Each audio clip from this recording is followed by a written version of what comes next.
Selamat siang investor, kembali bersama saya Melina dari Mexico Future News. Pada kesempatan kali ini kita akan membahas berita seputar indeks saham Amerika dan juga komoditas minyak. Bursa saham Amerika Serikat berakhir beragam pada akhir perdagangan Senin waktu setempat atau Selasa dini hari waktu Indonesia Barat. Hal ini karena investor mencerna berita mengenai perkembangan vaksin virus corona. Kabar terakhir mengatakan vaksin milik Pfizer asal Amerika Serikat yang berkolaborasi dengan BioNTech asal Jerman efektif untuk menangkal virus COVID-19 hingga lebih dari 90% tanpa adanya efek samping. Demikian data yang dipublikasikan oleh kedua raksasa farmasi tersebut terkait uji klinis tahap akhir seperti yang dilansir dari CNBC International Senin 9 November 2020. Efektivitas vaksin hingga 90% tentu menjadi kabar baik karena sejumlah ahli memperkirakan efektivitas vaksin hanya 75%. Kedua perusahaan tersebut berencana untuk mengajukan penggunaan darurat vaksin kepada Food and Drug Administration Amerika Serikat pada pekan ketiga November 2020. Pfizer dan BioNTech berencana untuk memproduksi 50 juta dosis vaksin COVID-19 di 2020 dan 1,3 miliar dosis di tahun 2021. Diketahui keduanya sudah mulai uji klinis fase akhir di Juli 2020 lalu.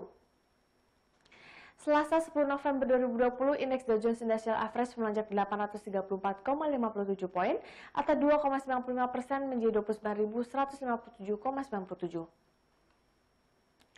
Berita tentang vaksin COVID-19 membuat indeks 30 saham mencapai level tertinggi sepanjang masa di awal sesi, melonjak lebih dari 1.600 poin atau hampir 5,7%. Sedangkan S&P 500 naik 41,06 poin atau 1,17% menjadi 3.550,50. Sebanyak 7 dari 11 sektor utama S&P 500 ditutup lebih tinggi dengan sektor energi naik 14,22%. Sedangkan sektor konsumen dan teknologi masing-masing turun 1,59% dan 0,73%, dua kelompok dengan kinerja terburuk. Indeks komposit Nasdaq turun 181,45 poin atau 1,53% menjadi 11.713,78 poin. Nasdaq gagal mengamankan keuntungan awalnya karena investor beralih ke saham teknologi. Perhitungan oleh Universitas Johns Hopkins menunjukkan angka kasus COVID-19 di dunia telah mencapai 50,8 juta kasus dengan jumlah kematian melebihi 1,3 juta hari ini. Beralih ke berita komoditas, harga minyak dunia melonjak sekitar 8% pada akhir perdagangan Senin atau Selasa pagi dini hari waktu Indonesia Barat. Kenaikan harian terbesar dalam 5 bulan lebih. Pasar minyak bergairah merespons hasil uji coba vaksin yang memberikan harapan kehidupan akan kembali normal yang berdampak pada permintaan. Perusahaan farmasi Pfizer dan BioNTech mengumumkan bahwa vaksin produksi mereka lebih dari 90% efektif dalam mencegah COVID-19 dan tidak memiliki bukti infeksi sebelumnya. Investor komoditas merespon positif berita tersebut. Minyak mentah berjangka Brent untuk pengiriman Januari ditutup 42,40 dolar Amerika Serikat per barrel, naik 2,95 dolar atau 7,48%.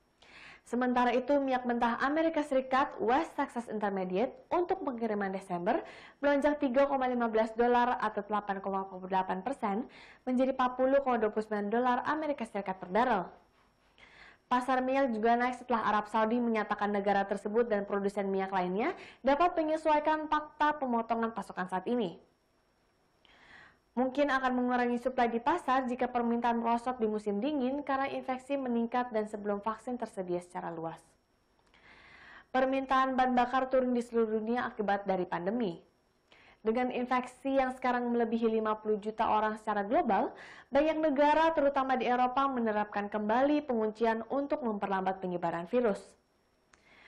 Berita vaksin memberikan harapan bahwa pandemi dapat diatasi pada tahun depan yang akan membantu orang untuk melanjutkan kehidupan normal sehingga akan mendongkrak permintaan minyak. Minyak secara khusus bereaksi terhadap berita vaksin karena sektor transportasi yang terpukul akibat pandemi bisa kembali normal. Sekian berita seputar indeks saham dan komoditas untuk hari ini. Saya Melina pamit undur diri, terima kasih dan sampai jumpa lagi.